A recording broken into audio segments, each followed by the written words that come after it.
चाकणकरांवर काय कारवाई करायची ते पक्ष ठरवेल. चुकीचं काही केलं असेल तर पोलीस पाहून घेतील.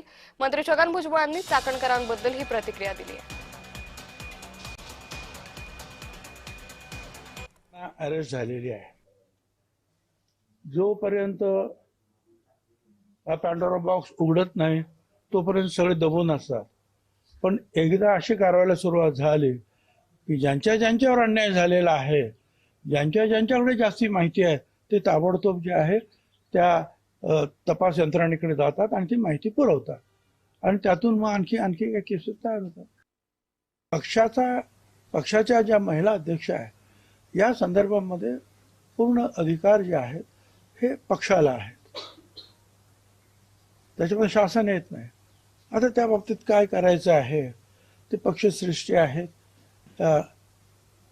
आपल्या उपमुख्यमंत्री ताई आहेत, सुनेत्रा ताई, ही सगळी मंडळी बसून चर्चा करतील आणि ठरवतील.